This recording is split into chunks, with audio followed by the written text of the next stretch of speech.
Bonjour YouTube, bienvenue dans cette séance de questions au gouvernement côté Sénat. Nous sommes le 29 octobre 2025, il fait beau dehors et le Sénat se réunit pour ses traditionnelles questions d'actualité au gouvernement. Voilà, c'est un plaisir que de vous proposer ça sur la chaîne et si vous souhaitez m'encourager dans mon travail, n'hésitez pas à liker et à vous abonner. La séance va être ouverte d'ici quelques secondes quand la cloche va tinter.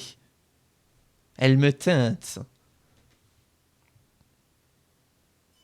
C'est y part. Oh, va y avoir un hommage. C'est ouverte. Je vais vous demander de vous lever. On a encore perdu des sénateurs depuis la semaine dernière? Monsieur le Premier ministre, Mesdames et Messieurs les ministres, mes Ah, chers je collègues, booste le son. j'ai le regret de vous faire part du décès de nos anciens collègues, Joël Bourdin, d'ailleurs sénateur de l'Eure, Monsieur le Premier ministre, Gisèle Prince, sénatrice de la Moselle, Oh et là. Daniel Leffel, sénateur du Bas-Rhin, qui fut vice-président de notre Assemblée. Oh la vache. Professeur d'économie, élève de l'ancien Premier ministre Raymond Barre, Joël Bourdin fut recteur de l'Académie de Rouen.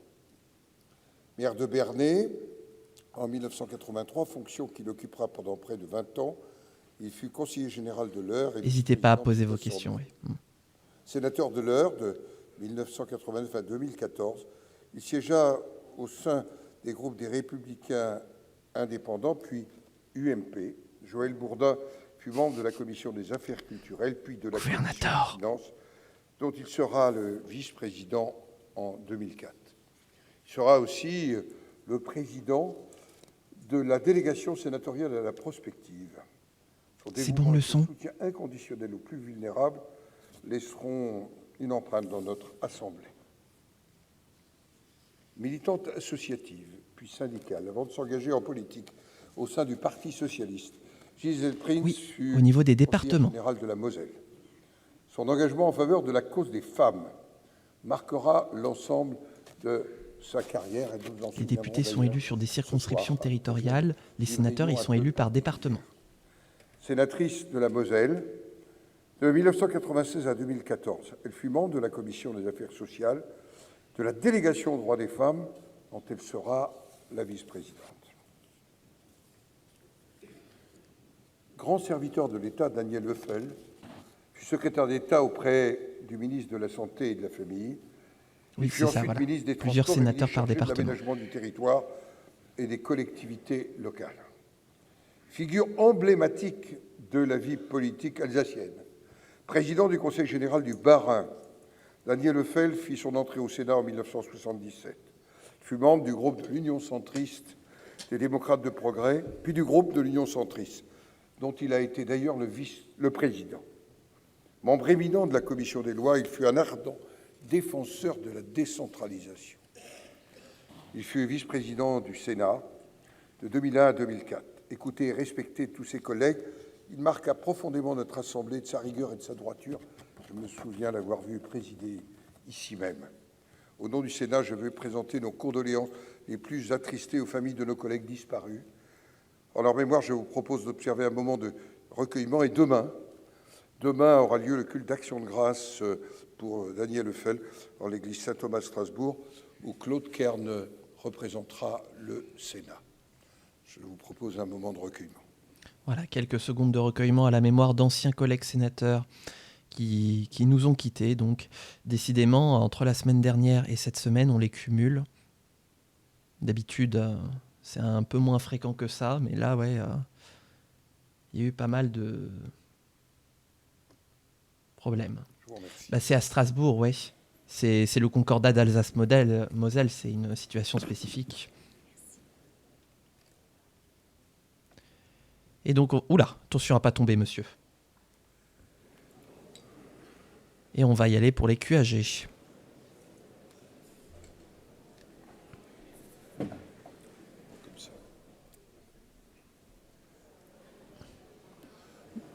Mes chers collègues, l'ordre du jour appelle les questions d'actualité au gouvernement. Notre séance est retransmise en direct sur Public Sénat et sur notre site internet. Et sur la chaîne Twitch de Saslil, abonnez-vous. Au respect. N'hésitez pas à sub. Parole, ça a été rappelé la semaine dernière par la conférence des présidents. Bah oui, Gérard. 10 minutes, tant pour les sénateurs que pour le gouvernement. Le Premier ministre a une situation particulière, ad libitum, dont il n'abusera pas, mais Voilà. Respect Voilà. des paroles, Ah bah il a dit voilà. respect du pas. Ah bah quittez, il a dit voilà. La parole est à notre collègue Franck Montaugé pour le groupe socialiste, écologiste et républicain. Allez, on commence par une question des socialistes. Il est où mon chrono? Là. Monsieur le Président, chers C'est moi qui collègues, chronomètre, Monsieur le ministre du Logement, le 27 octobre 2005, Zied Benna, 17 ans, et Bouna Traoré, 15 ans, perdaient leur vie à peine commencée dans un transformateur électrique de leur cité. Nous avons aujourd'hui une pensée pour eux et pour leurs familles. Ce drame engendrera un affrontement violent entre les habitants du quartier et les forces de police. Depuis 20 ans, d'autres manifestations du même type ont eu lieu, dont celle de 2023, avec 11 jours d'émeutes et de grands dégâts dans de nombreuses communes. L'analyse de ces faits ne peut être circonscrite, comme c'est hélas souvent le cas, à la question sécuritaire. Je rappelle ici que Zied et Bouna n'avaient rien fait de répréhensible. Dans le cadre de la loi de 2014, l'ANRU nous alerte sur les crédits de renouvellement urbain manquant depuis plusieurs mois. Les acteurs, souvent associatifs, qui agissent au cœur de ces quartiers doivent aussi être soutenus davantage. En définitive, de manière variable d'un quartier politique de la ville à l'autre, l'action menée depuis 2017 n'est souvent pas à la hauteur des attentes légitimes de nos concitoyens concernés. Monsieur le ministre, sur quel point entendez-vous agir en priorité pour que nos concitoyens vivant dans ces quartiers se sentent membres pas sous contrôle de l'Arcom? Ah ouais? de la communauté nationale? Pour vous répondre, la parole est au ministre de la Ville et du Logement, Monsieur Vincent Jeanbrun. Monsieur le Président, Mesdames et Messieurs les sénateurs. Vincent Jeanbrun. Ah oui, Vincent Jeanbrun, oui. Merci pour votre question qui effectivement sous le contrôle des assemblées. Particulier quand on sait que nous sommes aujourd'hui au triste anniversaire des 20 ans des émeutes de Clichy-sous-Bois avec le drame que vous avez rappelé. Merci pour cette question parce qu'elle permet de, à travers ma voix, je savais de pour rappeler la Arte. volonté du gouvernement d'être aux côtés des 6 millions de Françaises et Français qui vivent dans les quartiers prioritaires de la ville. 6 millions de Français. Vous n'allez pas être trigger dès la première question quand même. Des chances, la même promesse. Gardez-en un peu sous le coude parce que vous n'allez pas tenir. Ça signifie que nous devons être aux côtés de l'ANRU, l'Agence nationale de rénovation urbaine, qui mène un travail formidable pour faire en sorte que ces quartiers. Non, mais vous avez bien raison. Il le faut. Il faut. Dont les habitants puissent être fiers. Et nous devons être aux côtés de tous les dispositifs qui sont soutenus par la politique de la ville. La politique de la ville, je vais vous dire mon attachement d'une façon la plus simple possible. Sans la politique de la ville, sans l'aide que ma famille, qui nous a élevés, mon frère et moi, dans les quartiers politiques de la ville, de la commune de l'Aille-les-Roses, eh bien je ne serais pas là devant vous pour m'exprimer. Alors j'y suis évidemment attaché, ce qui ne signifie pas qu'on ne puisse pas la rationaliser à certains endroits, la rendre encore plus efficace à d'autres. Elle est évolutive, cette politique de la ville, mais en tout cas nous y sommes très attachés et nous soutiendrons tout ce qui ira dans le bon sens pour faire en sorte de donner une espérance et des chances à tous les habitants de ces quartiers. Le CIV, le comité interministériel du CIV, a réuni tous les partenaires, les élus locaux, les collectivités, les services de l'État, les associations, les habitants, les entreprises, et il en est découlé 40 mesures. Le Sénat, c'est autre chose. C'est autre chose. Nous puissions assurer un suivi de la mise en place de ces 43 mesures, et notamment une qui me tient à cœur, c'est celle de la relation entre la police et la population. Et bonjour à toutes celles et ceux qui nous rejoignent. Bienvenue sur ce stream. On est au Sénat. Nous devons assurer également une véritable tranquillité publique, une sécurité à ses habitants, ce qui est le préalable à toutes les autres propositions. C'est absolument fondamental. Donc comptez sur mon engagement pour ces quartiers et les 6 millions de Français qui y habitent. Merci beaucoup. Monsieur Montaugé. Merci, monsieur le ministre. En tout état de cause, la ségrégation spatiale n'est pas admissible.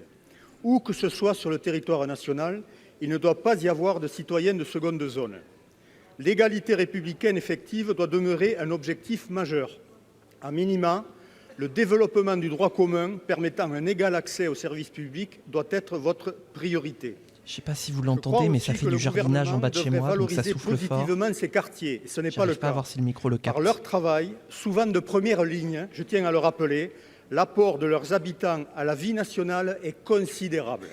Ne parlons pas seulement de ces quartiers en situation de crise. Merci. Bon, pas de dépassement pour l'instant. Notre collègue Marie-Claude Varayas pour le groupe communiste républicain citoyen écologiste. Doucement. la ministre Madame Gatel, le projet de loi de finances Les communistes, 2026 impose aux collectivités territoriales un effort budgétaire sans précédent pour atteindre 8 milliards d'euros, une fois consolidées toutes les mesures directes et indirectes qui les affectent.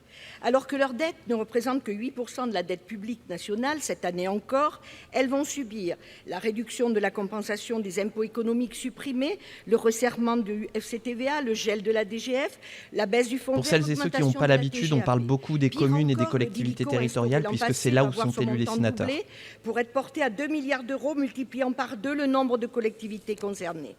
Par ce dispositif, l'État puise dans le compte des collectivités pour alimenter sa trésorerie, alors que nous savons le rôle primordial qu'elle joue dans l'investissement public. Pire, les contributions ne seront reversées que si globalement l'évolution des dépenses sont inférieures à l'inflation pour l'ensemble des collectivités. Autrement dit, la restitution n'est pas pour demain.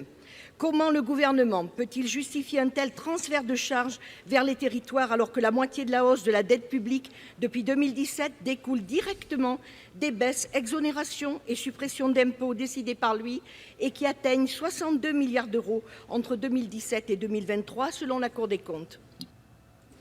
Intéressant comme question. Assez technique, Pour vous répondre, voilà, la puisqu'on parole est est sur à les la ministre de collectivités. l'Aménagement du Territoire. Mais intéressant parce que ça Madame pose la question de Gatel, vous avez l'importance des moyens financiers des Monsieur le Président, collectivités. Madame la sénatrice et de leur mission. Varayas, Mesdames et Messieurs les sénateurs, merci de votre question qui précède les débats budgétaires. Et dans la présentation que vous faites, vous évoquez de manière très juste. Je respecterai autant que Gérard Larcher, donc à plus ou moins 1 minute 30 de dépassement. C'est un budget de responsabilité et d'exigence.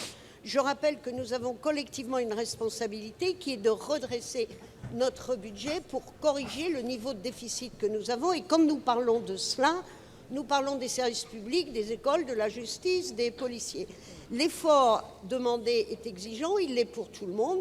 C'est pour ça qu'on va supprimer des postes de fonctionnaires, enseignants, de médecins. En même temps, le débat arrivera bientôt ici au Sénat et je voudrais rappeler que le gouvernement a tenu sa parole sur le budget de 2025 parce que les 30% de prélèvements liés au Dilico vont bien être rendus aux collectivités déjà le Dilico, j'ai et oublié. nous respecterons le déficit de 5%. Alors vous avez annoncé un certain nombre de choses, je voudrais compléter l'information de vos collègues sénateurs. Dispositif de lissage Le conjoncturel budget des recettes présenté, fiscales des il collectivités garantit territoriales. La stabilité de la DGF qui a augmenté de 790 millions d'euros ces dernières années, affirme l'importance de la solidarité territoriale avec une hausse de 150 millions d'euros pour la DSR, les territoires ruraux, 140 millions pour la DSU. Nous proposons de consolider le fonds de sauvegarde pour les départements, le faisant passer de 100 millions à 300 millions pour considérer la fragilité de ces collectivités. Enfin, nous allons les pompiers maintenir aussi. 110 millions d'euros au titre des aménités rurales et nous répondrons aussi à Dans le des micro, attentes Françoise. très légitimes en Là. matière de dégâts Ici. liés aux catastrophes climatiques en augmentant la DSEC de 40 millions d'euros et nous allons tenir notre promesse sur France Service en atteignant 2900 entités. Enfin, mesdames et messieurs les sénateurs, au-delà des débats que nous aurons ensemble, je vous invite à conduire un travail collectif très exigeant sur la diminution des normes. Je vous y invite pour que nous puissions avoir des dépenses intelligentes. Je vous remercie. Bah dis donc, gouvernateur, c'est comme ça qu'on parle au bot. Madame Varayas. Madame la ministre, on ne peut pas prétendre faire confiance aux élus locaux tout en les mettant à genoux financièrement. Vous évoquez une nouvelle étape de décentralisation alors que le gouvernement porte gravement atteinte à la libre administration des collectivités qui reste le pilier du service public et de l'investissement local. Dans nos communes, cela signifie des chantiers reportés, on entend un peu, des ouais. emplois supprimés dans Ah le là là. BTP, des projets Désolé, de hein. transition écologique compromis alors même que les collectivités assurent près de 60% de l'investissement public. Cette nouvelle purge, Ah ouais. sous prétexte de rétablir les équilibres financiers, menace gravement la mise en œuvre du pacte républicain. Avec mon groupe CRCK, nous nous y opposerons avec détermination. Effectivement, elle est très déterminée. 2 minutes tout pile. Ah, ça, c'est beau. Notre collègue Nathalie Goulet pour le groupe de l'Union centriste. Union centriste, les sénateurs de François Bayrou. Oui, merci beaucoup. Notre groupe, Monsieur le Président, s'alarme de la fièvre fiscale délirante qui s'est emparée de l'Assemblée. Ah oui, bah alors On par s'attaque contre, pas ouais. à l'éléphant au milieu de la Jean-René pièce, Cazeneuve gros, chie qui sur le va Sénat, mais chier, le on Sénat l'a chie vu. aussi sur l'Assemblée Cet nationale. éléphant, Et c'est ça la m'énerve. fraude. Ça L'impôt m'énerve. universel voté hier rapporterait 20 milliards avant de dévitaliser notre économie. La fraude fiscale, c'est 100 milliards de pertes annuelles. La fraude sociale, 30 milliards. Quant à 50 milliards de blanchiment avec 2% de recouvrement, pas de quoi pavoiser. Le tout usant et abusant de sociétés éphémères, véritables chevaux de Troie de la fraude au carrousel, entre 20 et 25 milliards. J'aime de pas son ton fraude. pédant. Monsieur le ministre, le projet de loi de lutte contre la fraude que vous nous proposez n'y suffira pas. C'est un texte parcellaire et pour tout dire, ramasse-miettes. Qui lui j'arrive pas à Rien voir. sur les saisies et les confiscations. Non, mais ouais. Rien sur la lutte. Elle est de contre la Marseille, fraude je de crois. l'argent sale, rien contre le blanchiment qui est devenu un vrai métier, rien contre la corruption et presque rien contre la fraude fiscale. La lutte contre la fraude et la criminalité organisée n'est ni de droite ni de gauche, c'est un combat républicain. Ma question est simple. Plutôt que de taxer toujours plus les contribuables et les entreprises, allez-vous écouter et entendre, c'est le plus important, les nombreuses propositions du groupe centriste très investi sur ces questions lors des prochains débats? Je vous remercie. C'est lui, David Amiel. Est au ministre délégué chargé de la fonction publique Ah bah oui. et de la réforme de l'État, monsieur Amiel. Merci, C'est Monsieur lui, le David Président, Amiel. Mesdames et Messieurs les sénateurs, Madame la sénatrice Goulet. Moi, je voudrais d'abord commencer par saluer votre engagement constant et reconnu de tous dans la lutte contre la fraude et en l'occurrence contre le blanchiment. Ce matin, en commission des finances du Sénat, a été étudiée votre proposition de loi de lutte contre le blanchiment et je sais que vous travaillez, y compris avec les rapporteurs que je tiens aussi à saluer, messieurs le sénateur Sautarel, monsieur le sénateur Reynaud, pour améliorer l'efficacité de ces outils. Vous l'avez dit, le gouvernement s'attaque à la lutte contre la fraude. Il présente un projet de loi que je crois extrêmement ambitieux, notamment parce qu'il permettra de doter en matière de lutte contre la fraude sociale, tant la lutte contre la fraude aux prestations que la lutte contre la fraude aux cotisations, les mêmes instruments que ceux dont on dispose aujourd'hui en matière de lutte fiscale. Mais vous avez raison, ce projet de loi a vocation à être complété, à être enrichi, que ce soit d'ailleurs dans le débat parlementaire ou dans les travaux qui peuvent s'y ajouter par ailleurs. C'est le cas de la lutte contre le blanchiment, où vous faites une proposition de loi. Donc vous l'avez compris, nous sommes à votre disposition pour pouvoir travailler, compléter, enrichir ces dispositifs. Je vous proposerai d'ailleurs dès les prochains jours une réunion en lien également avec les rapporteurs et les services de Bercy pour pouvoir déterminer les instruments les plus efficaces. Je crois qu'effectivement, c'est une question de moyens pour les pompiers, hein, Ce sont des de bons politique débats, d'emploi et en de réalité, parce masse qu'ils montrent que salariale. Nous partageons un objectif, la lutte contre la fraude, et que nous pouvons donc travailler ensemble à la manière de la mettre en œuvre. Elle est de Normandie. Madame Goulet. Elle est de Normandie, Monsieur le Goulet. ministre, la semaine dernière, j'ai eu le plaisir d'accompagner Monsieur le Premier ministre au service de la direction du contrôle fiscal. On nous a C'est une hypothèse que j'ai formulée. félicité à la fois sur les nouvelles dispositions de la loi Narco, sur la diminution du seuil pour les prix de transfert, sur la fin du verrou de Bercy, qui a quand même été une croisade avec Éric Bocquet, que je tiens à saluer, qui a duré plus de 5 ans. Donc faites confiance au Sénat. Je veux dire, on a des propositions, on Vous connaît faites le confiance terrain. au Sénat, vous? L'administration, c'est parfois une Tout de grosse suite un sondage. marmotte. Ah, Moi, je vous sénatrice de propose l'Orne. de la Merde. Pardon. Réveiller. Nous avons des Tout de suite un propositions, sondage. monsieur le ministre. Je vous demande d'y être attentif. Attendez, Merci. j'ai trop de choses à gérer. La parole est à notre collègue Mathilde Olivier pour le groupe Écologie, Solidarité et Territoire. Le groupe écologiste maintenant. Merci, Monsieur le Président. Madame la Ministre, un immense plan social silencieux se prépare, celui du monde associatif. 90 000, c'est le nombre de salariés dans les associations de notre pays qui sont sur la sellette. À l'heure où nous parlons, un tiers des associations a moins de 3 mois de trésorerie. De nombreuses mettent déjà la clé sous la porte. Ce désastre, Madame la Ministre, n'a rien d'un Voilà, hasard. je lance un sondage. Ces Faites-vous budgets confiance au en chute libre, Sénat? Ce sont le résultat de vos S'il veut choix bien partir. politiques. C'est bon. Sport, culture, éducation populaire, droits humains, les 1,4 million d'associations en France, leurs bénévoles, leurs salariés, continuent de porter à bout de bras la solidarité et la cohésion sociale de notre pays. Jamais le monde associatif n'a été autant fragilisé. Partout, le constat est le même, ça ne tient plus. C'est justement sous ce cri, ça ne tient plus, que le 11 octobre dernier, des milliers de bénévoles se sont mobilisés pour vous alerter.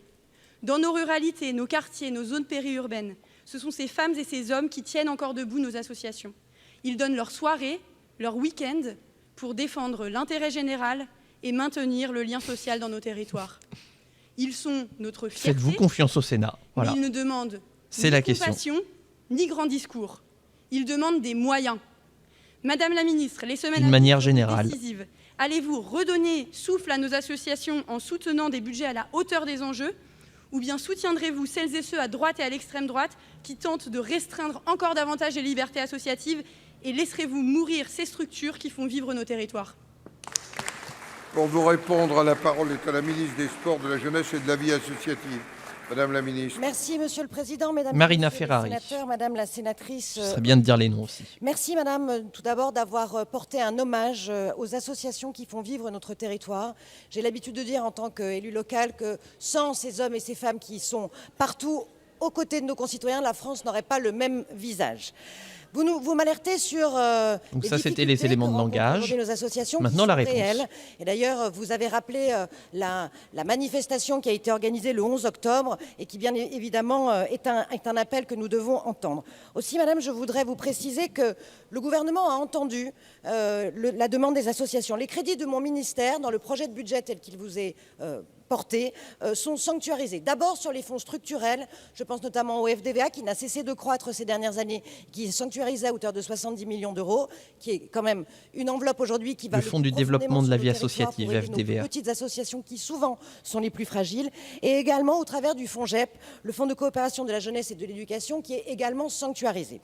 Par ailleurs, je tiens à vous rappeler, Madame la sénatrice... Pensez à voter, le scrutin est toujours ouvert. Dans le cadre du projet de budget qui vous est présenté, le sondage est toujours en cours. Fiscal de déduction est préservé et c'est tout de même un effort de moindres recettes sur l'État qui pour l'année dernière s'élève à 4 milliards d'euros. Enfin, une mesure qui était très attendue notamment par les associations caritatives à laquelle bien évidemment nous sommes très attentifs, c'est, vous le savez, le projet de relèvement du plafond tel que l'exécutif a souhaité le présenter, de la défiscalisation de la niche dite Coluche de 1 000 à 2 000 euros, et je pense que c'est une mesure qui est extrêmement attendue et nous comptons sur la générosité des Français. C'est pour cela que nous l'avons porté, pour encourager cet élan de générosité. Concernant la liberté associative, Madame la sénatrice, vous avez raison de le rappeler, c'est un des piliers de notre démocratie. Le gouvernement y demeure pleinement fidèle et nous défendons, soyez-en assurés, l'esprit de la loi de 1901. Je vous remercie. Ils sont dans leur temps de parole, globalement. Madame la ministre, les associations ont besoin de stabilité fiscale. Ce sont vos politiques qui provoquent les défaillances, que ce soit sur la fin du passeport, la non-compensation de la prime Ségur, le recul de l'aide au développement, le contrat d'engagement républicain. Vous avez le pouvoir de revenir aussi là-dessus. C'est une question de volonté politique.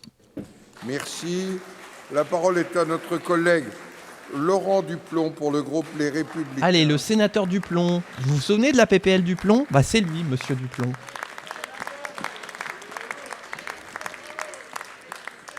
Monsieur le Premier ministre, dans un état de droit, le Parlement légifère, l'exécutif exécute et la justice juge. Pour exécuter correctement, les agents de l'État doivent faire primer leur mission sur leurs convictions personnelles. Devoir de réserve et esprit de neutralité sont les garanties du bon fonctionnement de notre administration. Comment accepter alors que des fonctionnaires laissent transparaître leur propre militantisme dans l'exercice de leurs fonctions?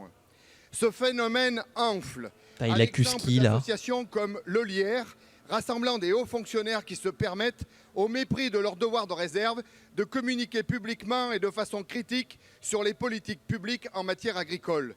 Ils vont même jusqu'à publier un livre sur le sujet. C'est inadmissible. Malheureusement, cela ne s'arrête pas là. Ma surprise et mon inquiétude grandissent quand le premier représentant de l'État dans la Vienne est lui-même rétif à l'application de la loi. En effet, l'article 5 de la loi visant à lever les contraintes à l'exercice du métier d'agriculteur, en vigueur depuis le 13 août, dispose qu'une analyse socio-économique est nécessaire pour chaque... Vous faites confiance au Sénat. Incroyable. Le préfet de la Vienne Vous êtes sur la bonne chaîne. Reste non seulement sourd aux demandes de la profession, il s'assoit aussi carrément sur la loi en refusant d'intégrer cette analyse socio-économique. Cette étude, les organisations agricoles l'ont réalisée et ses résultats sont sans appel. Je ne sais même pas comment résumer la question. Sur le bassin du Clin, de 28 à 16 millions de mètres cubes prélevés à terme, ce sont près de 300 emplois menacés dès 2026 et 40 millions d'euros de pertes économiques. Rien que ces chiffres valident le bien fondé de cette loi. Monsieur le Premier ministre, à quoi sert-il de légiférer en France si l'exécutif prend soin de ne pas appliquer la loi? Pour vous répondre, Une question, c'est une. la on appelle parole ça est au ministre délégué chargé Une de la bronca transition politique. écologique, Monsieur Lefebvre. un plaidoyer pour la loi du plomb. Merci, Monsieur le Président, Mesdames et Messieurs les sénateurs. Monsieur le sénateur Duplon, vous m'interrogez sur la mise en œuvre de l'article 5 de votre proposition de loi devenue loi. Je voudrais tout d'abord, si vous me le permettez, avoir un mot pour les agents auxquels vous avez fait des reproches. Ils font leur travail dans le respect des lois de la République et les préfets également. Au cas d'espèce, s'agissant de cet article 5, Monsieur le sénateur, l'article a été pleinement respecté puisque les études complémentaires et les analyses qui étaient demandées dans les tests HMUC s'agissant de l'impact économique notamment qui était évoqué et rendu obligatoire par votre loi ont été réalisées, Monsieur le sénateur. Simplement, dans votre loi, Monsieur le sénateur, il y a un équilibre qui est un équilibre auquel nous sommes ici toutes et tous très attachés. C'est l'articulation entre la protection de la ressource en eau et évidemment le devenir de nos agriculteurs auquel je sais que vous êtes, Monsieur le sénateur, évidemment extrêmement attaché. Cette articulation a été respectée et votre loi a été, sauf erreur, pleinement mise en œuvre et mise en vigueur. Je voudrais vous dire, Monsieur le sénateur, que les volumes qui sont prélevables et que prévoit d'ailleurs votre proposition de loi doivent évidemment refléter la ressource disponible et non les besoins théoriques. Et c'est une question, me semble-t-il, de responsabilité collective.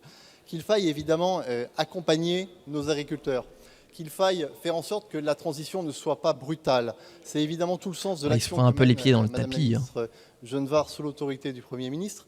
Et Pourquoi c'est pas d'ailleurs, Annie les Genevard qui conférences répond d'ailleurs de l'eau sont là pour y aider, pour aider nos agriculteurs à assurer cette transition écologique. Croyez bien que c'est le sens de l'engagement du gouvernement et croyez bien également que l'ensemble de votre proposition de loi sera appliqué. C'est évidemment un engagement du gouvernement. Je vous remercie.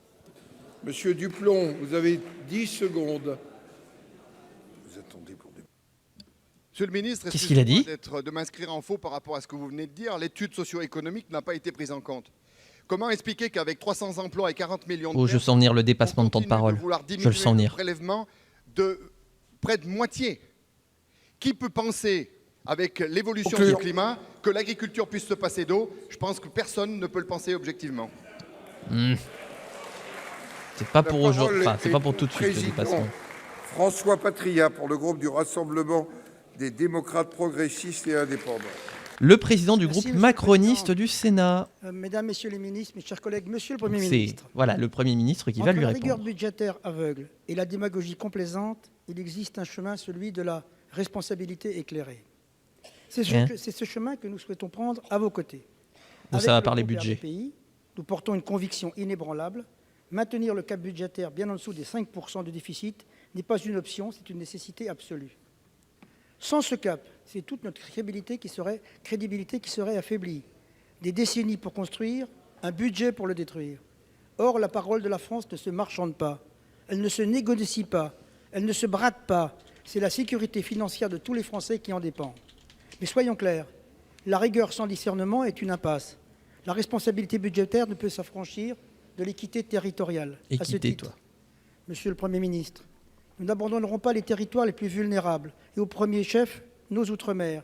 Il y a de grandes craintes sur l'effort budgétaire qui leur est demandé, avec un risque d'effondrement social, économique. Je rappelle qu'on parle des macronistes. Les ultramarins qui sont déjà fragilisés, les outre-mer ne peuvent être la variable d'ajustement budgétaire.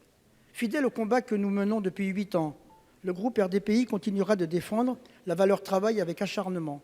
Nous serons toujours les défenseurs de ceux qui produisent la richesse de notre nation, ces classes moyennes qui construisent l'épine dorsale de notre République et qui trop souvent portent seules sur leurs épaules le poids de notre modèle social. Or, Monsieur le Premier ministre, nous voyons se profiler une tentation dangereuse à l'Assemblée nationale, celle de toujours plus de taxation. Nous y sommes fondamentalement opposés, particulièrement lorsque l'outil professionnel est visé. Confondre patrimoine professionnel et patrimoine personnel, c'est décourager l'investissement et affaiblir notre tissu économique. Monsieur le Premier ministre, ma question, pouvez-vous prendre l'engagement qu'aucune taxation mélangeant patrimoine professionnel et personnel ne sera décidée par votre gouvernement? Je vous remercie. Oui, le Sénat est assez hostile à la taxe Zuckman.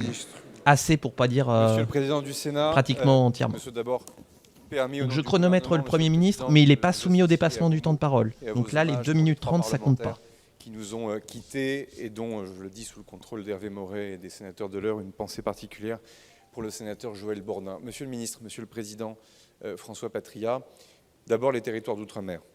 Il y a un certain nombre d'ici d'anciens ministres des Outre-mer, la sénatrice Girardin, le ministre Lurel et d'autres. Il faut bien comprendre que ces dispositifs sont souvent des dispositifs de rattrapage. Et au fond, vous posez la question notamment sur les mesures d'effort qui sont proposées sur les niches sociales et les niches fiscales. Les niches sociales, c'est évidemment le dispositif dit l'ODEOM.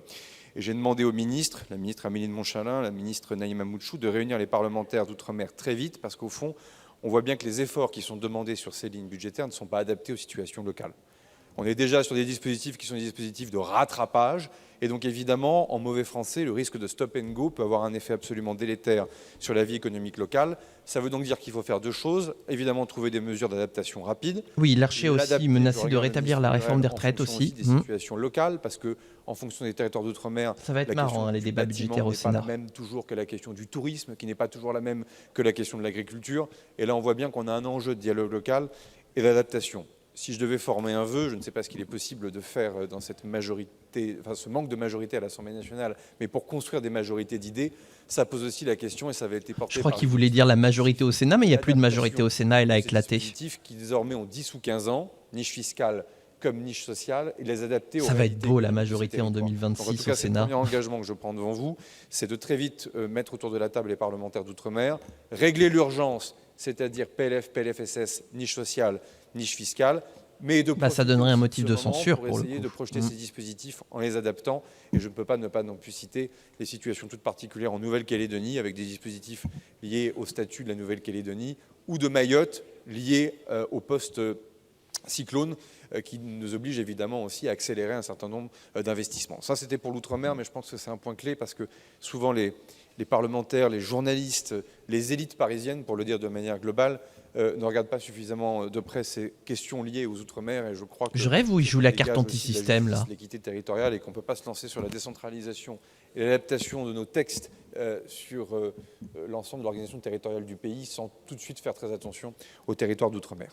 Deuxième des choses, au fond, Monsieur le Ministre, vous posez la question des quelques principes qui pourraient être mis sur la table pour tenter d'organiser les débats sur le projet de loi de finances, non seulement à l'Assemblée nationale, mais aussi au Sénat. Et j'aurai l'occasion moi-même de me rendre à l'Assemblée nationale dans les jours qui viendront pour m'investir dans les débats. Le premier principe, et je l'ai dit à de nombreuses reprises... Mon programme, les factures avant les fioritures. Personnel. Votez pour moi. Je considère qu'il ne faut pas refuser, par principe et par totem, la question de la justice fiscale. Il y a un débat qui est apparu, qui est la question de la progressivité de l'impôt, et notamment sur les 0,01% des contribuables les plus riches de ce pays. Et de fait, quand on regarde les études macroéconomiques, il y a un léger tassement sur la fin de cette courbe qui peut poser un certain nombre de questions. Et je pense que ce débat-là, il ne faut pas le balayer d'un revers de main, parce que de toutes les façons, on doit à nos concitoyens, compatriotes, contribuables, électeurs, des clarifications. Tous ces mots-là en deux mots à chaque fois. Mais à ce débat-là. La deuxième des choses, et ça a été dit par la sénatrice... Comme compromis. Je le remercie, c'est un tout petit peu, je la charge du regard, c'est un tout petit peu, je regarde le président Marseille qui lui transmettra. Il est vrai qu'il y a quelque chose de particulier à vouloir créer de nouvelles lois fiscales sans déjà s'assurer que les précédentes votées par l'Assemblée nationale et le Sénat ne sont pas appliquées. Il est bizarre votre drapeau chinois. Il est un peu muté. C'est une nouvelle variante du Covid. Pour les fraudes fiscales et sociales, qui affectent les drapeaux. Sociales et fiscales, tant en recettes qu'en dépenses, soit inscrite à l'ordre du jour travail des 2 assemblées, et commençant d'ailleurs au mois de novembre ici au Sénat, pour donner aussi cette visibilité. Concis, Sébastien. Ça a été rappelé par la sénatrice tout à l'heure, on parle quand même de quelques 20 milliards d'euros à aller prélever qui ne sont pas prélevés aujourd'hui. Et l'essentiel d'ailleurs de cette fraude est plus fiscale que sociale sur la base... C'est pas un discours de politique générale. Un certain nombre aussi de déclarations frauduleuses qui nous renvoient d'ailleurs aussi à quelques questions d'organisation du pays, et notamment un peu la préhistoire numérique dans lequel parfois les services de l'État, je ne prends pas l'exemple de la marmotte, mais dans lequel les services de l'État peuvent se trouver, et un certain nombre de travaux du Sénat, j'en discutais d'ailleurs il y a quelques instants avec la sénatrice Lavarde, ont aussi montré qu'il fallait tout simplement être capable... Merci de le rappeler, Cyberoctopie. De faire du croisement de fichiers, d'adapter la loi à toutes ces circonstances. Et ça, c'est évidemment une des exigences qu'il va falloir remplir. Le troisième principe... Il va faire plus de 5 minutes. Qui explique que... Non, j'essaie d'être précis et complet.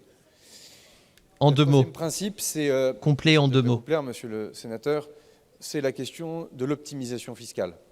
Parce que si on a... C'est pas un discours de politique générale. 1% les plus riches de ce pays, c'est qu'évidemment, il y a un certain nombre de mécanismes qui ne sont pas de la fraude, mais qui sont tout simplement la capacité à s'adapter à la loi fiscale, sans forcément d'ailleurs que... oui, ça s'appelle l'optimisation. En question. Mais, et là, on se dit, au fond, il y a 2 types de contribuables. Il y a ceux qui savent, qui ne peuvent pas s'adapter, qui ne savent pas optimiser. Il est sérieux, là. Et c'est ceux qui peuvent jouer avec la règle sans... j'ai bien fait de repousser mon et chrono. Ça, je le redis, dans le troisième principe, monsieur le ministre, il y a le fait que cette question doit être traitée. Et on ne peut pas faire comme si elle n'existait pas. Mais il n'a pas de limite de temps de parole, donc... la question des biens somptuaires. Il peut parler 25 heures s'il veut. Qui ont été faits pour protéger la transmission de l'outil patrimonial. À un moment, Gérard Larcher, il en aura marre, il ira se coucher. Qui, avec le temps, ont pu parfois créer, ici ou là, quelques dérives ou interrogations. C'est donc la question de l'optimisation. Il faudra que l'Assemblée nationale et le Sénat, évidemment, s'en emparent. Ensuite, il y a d'autres questions principielles. Et pardon d'être long, monsieur le président du Sénat, mais je vais maîtriser quand même le temps. Monsieur. Bah oui, tu vas reprendre la parole tout de suite après. Après, en me taisant. Mon œil. Il y a tout de même la question de parler de questions de fiscalité sans jamais parler de 2000 years later. On est en train progressivement de déconnecter le débat fiscal de la question économique générale et globale. Et ça, c'est le premier vœu que je forme et je vais le porter à l'Assemblée nationale. On ne vit pas sur une île et on ne peut pas déconnecter notre régime fiscal de la question. C'est pour ça que j'ai dit 25 heures. De l'attractivité de la croissance, d'autant plus que certaines dispositions fiscales n'auraient de sens que si elles étaient portées à l'échelon européen ou à l'échelon international, en tout cas dans le périmètre de l'OCDE. Quel Dvorak ? C'est évidemment un des points importants sur lesquels on aura l'occasion d'y revenir. Puis enfin, comme aurait dit le président Pompidou, ne vendez pas la vache. Vous parlez du patrimoine professionnel et donc je vous y réponds très directement. Le débat sur le flux, le débat sur les revenus, le débat donc sur le lait est un débat qui nous permet d'avancer sur peut-être la question de la progressivité de l'impôt et la justice fiscale. Il y a une réalité, toucher à la croissance, c'est tuer la vache. Et tuer la vache, c'est abandonner toute forme de perspective d'avoir du lait un jour. Et je pense que c'est un défi. J'adore l'ode à la lune. À mon avis, guider les débats de l'Assemblée nationale et du Sénat. Je vous remercie. La parole est au président Claude Malhuret pour le groupe Les Indépendants, République et Territoires. Et là, c'est le président du groupe Les Indépendants. Donc, encore une fois, ce sera Sébastien Lecornu qui va répondre. Monsieur le Premier ministre, d'où le fait que je suis un peu colère. Le concours Lépine des taxes les plus déjantées bat son plein à l'Assemblée, mené par les pistoleros de la justice fiscale. Oh, ça y est. Je vois qu'en ce moment, vous aimez bien les histoires de vaches et de lait. Ça sort la sulfateuse. Je voudrais vous raconter celle de la vache de Zuc. C'est un paysan que les gens de son village ont surnommé Zuc. Zuc n'est pas très fort en économie, il n'a qu'une vache. Elle n'a que la peau sur les os. Elle ressemble plus à une vache sacrée famélique en Inde qu'à une belle charolaise du Bourbonnais. Un matin, Zuc se lève pour aller dans son champ. Qu'est-ce qu'on rigole ? Et là, c'est le drame. La vache est morte. Zuc tombe à genoux, se roule par terre, il crie, il lève les mains au ciel. « Mon Dieu, pourquoi as-tu tué ma vache ?» Et soudain, un énorme grondement de tonnerre retentit et il entend une voix formidable venue d'en haut. « Zuc, tu me casses les oreilles avec tes cris, qu'est-ce qui t'arrive ?» Claude, tu nous casses les oreilles avec ce que tu cries. « Mon Dieu, c'est horrible, tu as fait mourir ma vache. » Et la voix répond « Ce n'est pas moi qui l'ai tué, c'est toi qui ne lui as presque rien donné à manger depuis 6 mois. Mais tu me fais de la peine, dis-moi ce que je peux faire pour t'aider. Tu veux que je ressuscite ta vache ?» Et Zuc lui répond « Non, mon Dieu, je demande simplement la justice. Tue la vache de mon voisin. » Les rapports choucroute, quoi. Attendez, il faut que j'arrête le chrono. Appauvrir les uns pour enrichir les autres. Vous voyez, filer une métaphore, c'est casse-gueule. De bonnes intentions du camp du bien. Tous les pays qui l'ont appliqué... Alors, on ne dit pas l'enfer est pavé de bonnes intentions, mais c'est le chemin vers l'enfer est pavé de bonnes intentions. Monsieur le Premier ministre, la France crève d'un excès de dépenses, de dettes et de taxes, mais au lieu d'économie depuis... Ah si, c'est Claude Malhuret, il fait que du clash. C'est un peu le gitan du Sénat. Et de défendre avec nous la ligne dont le pays a besoin, moins d'impôts, moins de dépenses publiques, plus d'emplois et de liberté pour les Français. Ma question est... Oh. Voyez à quel point elle va être bien accueillie, la taxe Zuckman, au Sénat, si jamais elle est votée à l'Assemblée. Ma question est simple. Comment comptez-vous faire face à cette Assemblée saisie de folie fiscale? Pour vous répondre, la parole est au Premier ministre. On va essayer de faire moins de 7 minutes 30. Monsieur le Président, Monsieur le Ministre Malhuret. C'est de pire en pire, hein, Claude Malhuret. La vache, disait le Président Pompidou, disais-je à l'instant en réponse au Président Patria. Ça repose au fond plus précisément la question, au-delà du lait, la question du patrimoine professionnel. Et c'est le premier principe que je veux remettre là, parce qu'on le voit bien, notre société, notre vie économique a besoin de capitaux. Vous avez le droit d'exploser dans le chat. Explosion autorisée. J'ai eu l'honneur d'être ministre des Armées pendant 3 ans et demi. Il n'est pas rare que dès qu'une PME était en difficulté, sous-traitante dans notre appareil de défense, sous le contrôle du président Perrin, très vite, certains veulent un plan de sauvegarde, d'autres même une nationalisation. Il y aurait quelque chose de tout à fait curieux à décourager les capitaux français à rester en France ou les capitaux européens à rester en Europe, et donc de créer une énorme vulnérabilité qui ouvrirait au fond la plupart de nos outils productifs à des capitaux chinois, américains ou golfiques. Et donc pour répondre à votre question, c'est le premier jalon que je mets encore sur la table. On ne peut pas déconnecter le débat sur la fiscalité du débat sur l'économie, l'emploi, l'attractivité et la croissance.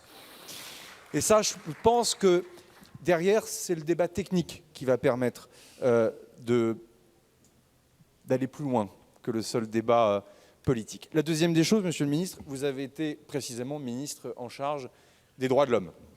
Il y a un autre principe qui me semble important, c'est tout de même de respecter notre Constitution. Et je le dis puisque notre Constitution n'est pas là pour protéger des privilèges et que d'ailleurs cette Constitution ne s'applique pas à la carte. L'état de droit est là pour être respecté en toutes circonstances. Est-ce que mon sourcil est suffisamment levé là? La Déclaration des droits de l'homme et des citoyens. Ou il faut que je l'élève plus? Je le rappelle, établit l'égalité des charges devant l'impôt, pose aussi toute la question des capacités contributives. Et au fond, on le voit bien, justice fiscale d'un côté, de l'autre côté, ne pas aller sur des dispositifs fiscaux qui ne sont pas constitutionnels parce que, objectivement, ils auraient une dimension confiscatoire. Et bien là, on a un deuxième principe qui permet, à mon avis, de guider les débats de l'Assemblée nationale, en tout cas du Sénat. J'en suis certain, parce que l'état de droit, une fois de plus, ne peut pas être à la carte. Et on l'a peut-être trop, ou pas assez, en tout cas, rappelé dans les temps qui nous ont précédés sur d'autres sujets. Ensuite, et c'est le dernier point... Ouais, va repasser ton master de droit. Ouais. Une ouverture, Monsieur le Ministre. On ne peut pas désormais décorréler le chapitre recettes du chapitre des dépenses. Et c'est au fond la suite de la question du président Caner qui m'a été posée la semaine dernière sur la... S'il se met à répondre à des questions à une semaine d'intervalle, on ne va pas s'en sortir. Les différentes saisines que j'ai reçues des différents présidents... Je vais aller me chercher à boire pour avancer sur des mesures s'il prend 7 minutes par réponse d'économie structurelle, et notamment en appelant la question de la réforme de l'État. Et je pense que ça nous amène à deux choses dans les temps qui vont venir. Il était concis en tant que ministre des Armées, maintenant qu'il est Premier ministre, il se sent plus pissé. Différentes formations politiques, notamment sur le PLFSS. Il y a un certain nombre de mesures, de gel des minima sociaux, des petites retraites, qui sont des sujets qui légitimement posent question et sur lesquels, au fond, on ne peut pas le déconnecter du chapitre recettes du PLF et du PLFSS. Et désormais, le moment est venu de parler des dépenses et des recettes en même temps. Et précisément pour parler des dépenses, première réunion s'est tenue avec les différents ministres sur réforme de l'État, la question des agences, la question de la décentralisation, la question aussi, je le disais à l'instant, pour les territoires d'outre-mer, de l'adaptation d'un certain nombre de politiques. N'hésitez pas à sub, bien sûr, comme l'a dit le bot. N'hésitez pas, c'est important. De l'annualité budgitaire et être capable pour qu'on de tienne voir tous ensemble plus loin que le bout de notre nez et être capable de dessiner une réforme de l'État. Et ce que je veux dire aux derniers parlementaires... Il est très silencieux sur cette prise de parole-là. Je pense que la volonté de compromis va dans les deux sens. Et que si nous sommes prêts à avancer sur un certain nombre de demandes de ces différents... Mais je crois qu'il y a une malédiction quand tu es Premier ministre. Tu ne peux plus être concis dans tes prises de parole. Nos concitoyens demandent que l'on traite un certain nombre de problèmes à la racine, sans démagogie, sans faire du fonctionnaire bashing, sans opposer les collectivités locales à l'État et vice-versa, mais en étant capable tout simplement de repartir de zéro et de faire preuve de créativité. C'est le seul chemin que je trouve pour sortir notre pays de la situation dans laquelle il se trouve. Merci beaucoup. Ouais, il aurait pu faire tellement plus court. Collègue Éric Gold, pour le groupe du Rassemblement démocratique et social européen. Merci, les sociodémocrates. Madame la ministre de la Santé, la médecine du travail, c'est le premier maillon de la prévention au travail. Elle protège la santé physique et mentale des salariés. Elle réduit les risques d'accidents et de maladies professionnelles et permet d'éviter des pathologies plus lourdes. Tout ce que vous direz pourrait être retenu contre vous. Mais aujourd'hui, ce pilier de la Vous avez le droit de prévention garder le vacille. silence. Dans le secteur privé, près d'un tiers des salariés n'a pas de suivi régulier. Dans le secteur public, des milliers d'agents n'ont jamais rencontré un médecin du travail. Et dans certains territoires d'outre-mer, ce service n'existe même pas. Dans un service interentreprises de médecine du travail du Puy-de-Dôme, on a compté jusqu'à 4 semaines d'attente. Or, après certains arrêts de travail, notamment si un aménagement de poste est nécessaire, ce qui concerne environ 30% des arrêts maladie de longue durée. Je sais, mais ça parle à tout le monde. Les employeurs doivent organiser une visite de reprise pour leurs salariés dans les 8 jours qui suivent le retour effectif. Certaines visites de reprise n'ont donc pas pu se faire dans les délais, contraignant les salariés à prolonger leur arrêt de travail ou à prendre des congés alors qu'ils étaient aptes à retourner à leur poste. Une situation ubuesque, vous en conviendrez, spécifiquement dans le contexte budgétaire que l'on connaît. Malgré la suppression du numerus clausus, la médecine du travail n'attire plus, entraînant un accès dégradé à la prévention et une fatigue accrue pour les professionnels qui restent. Fatigue accrue, ouais. Que l'examen du budget de la sécurité sociale... Devant les QAG, effectivement, il y a de la fatigue accrue. Hein. Comment comptez-vous redonner, Madame la Ministre, l'attractivité à la médecine du travail? Envisagez-vous de simplifier les procédures, par exemple en remplaçant certaines visites de reprise par un suivi infirmier encadré? Puis, Madame la Ministre, la médecine du travail n'est pas un coût, c'est un investissement pour la santé. Elle mérite mieux qu'une ordonnance de pénurie. Pour vous répondre, la parole est à la ministre de la Santé, des Familles, de l'Autonomie et Personnes handicapées, Madame Rist. Merci, Monsieur le Président, Mesdames et Messieurs les sénateurs. Allez, qu'est-ce qu'on fait pour la médecine du travail? Rien. Vous m'interrogez. Voilà, je vous fais la réponse en très court. De santé au travail. Avec mon collègue Jean-Pierre Farandou, ministre du Travail et des Solidarités, nous sommes engagés à améliorer la situation. Ah oui, d'accord. En effet, oh vous l'avez dit, et je voudrais remercier avant mon propos l'ensemble des professionnels actuellement engagés dans la santé au travail et qui aujourd'hui sont en nombre insuffisant. Comme parlementaire, vous le savez, et comme ministre, je continuerai à porter toutes les mesures qui permettent de faire évoluer les métiers et de partager des compétences, puisque c'est une réponse de court terme qui permet d'améliorer la situation. C'est du vide hein, pour l'instant tout ça. Comme vous l'avez mentionné, c'est une mesure de long terme. Nous avons supprimé le numerus clausus. Nous formons 20 à 30% de médecins supplémentaires, mais il faut du temps pour qu'ils arrivent. Pour de mesures à court terme, en 2025, nous allons tripler, donc cette année, nous allons tripler le nombre de médecins à diplôme hors Union européenne pour la santé au travail. On a l'année dernière, au printemps dernier, lancé une mission IGAS sur le fait de constater ces difficultés qui doit rendre ces travaux, qui doit nous rendre ces travaux, et nous reviendrons vers cette chambre haute avec mon collègue ministre du Travail pour avancer sur ce sujet parce que c'est un enjeu majeur de prévention. Vous l'avez dit, ça entraîne aussi une diminution des coûts et une amélioration de la santé de nos compatriotes. Merci. La parole est à notre collègue Jean-Baptiste Blanc pour le groupe Les Républicains. Les Républicains. Merci Monsieur le Président, mes chers collègues. Ma question s'adresse à Monsieur le Premier ministre et j'y associerai mon vieux oui, mais c'est pour lui qui te répondra. Tous nos collègues Amel Gacquer, Jean-Marc Boyer, Daniel Guéret, Jean-Claude Anglard et tant d'autres, souvent tous bords confondus. Monsieur le Premier ministre, le 15 octobre dernier, devant le Sénat, vous avez présenté un gouvernement de mission et d'objectifs. Vous avez parlé de confiance, efficacité, de réforme de l'action publique, de décentralisation, de sens retrouvé. Respire. Des mots forts que nous partageons tous, mais dans nos territoires, cette feuille de route a un goût d'inachevé, rien ou presque sur la transition écologique, soit, mais surtout pas un mot sur la sobriété foncière et aucune allusion aux ZAN. Sur le terrain, les maires sont dans l'incompréhension. Le ZAN, tel qu'il est appliqué, ne freine pas l'artificialisation, il fige les territoires avec un urbanisme comptable. Il bloque des projets de logement, retarde des équipements publics et des projets de réindustrialisation et d'énergie renouvelable. C'est pour répondre à ce constat que le Sénat a travaillé ensemble et par-delà les clivages. C'est la trace, c'est ça ? Nous avons adopté à une large majorité la proposition de loi Trace, trajectoire de réduction de l'artificialisation concertée avec les élus locaux. Trace, ce n'est pas du tout une remise en cause du ZAN, comme ça a été dit, c'est une méthode claire et réaliste, contractuelle, pour réussir ce défi complexe fondé sur la concertation. Cela redonne confiance aux maires, réconcilie écologie et cohérence territoriale, place la sobriété foncière sous le signe du bon sens et pas de la contrainte. Monsieur le Premier ministre, les élus sont prêts. Les acteurs économiques, les associations, nos concitoyens, tous attendent ce texte. Alors pourquoi attendre février 2026 ? Et pourquoi pas ? Pour l'inscrire à l'Assemblée nationale. Ce serait pour nos territoires un retard incompréhensible. Ils n'ont plus le temps. Nos élus ont besoin d'un cadre nouveau, lisible, un cap clair maintenant. Ah ! Vous avez dit vouloir un gouvernement... Pourtant, c'est un républicain, mais il veut un cap clair. Trace en est la trajectoire. La question est donc simple. Qu'attend le gouvernement pour inscrire dès les prochaines semaines la proposition de loi Trace à l'ordre du jour de l'Assemblée et permettre enfin aux élus de bâtir une transition juste ?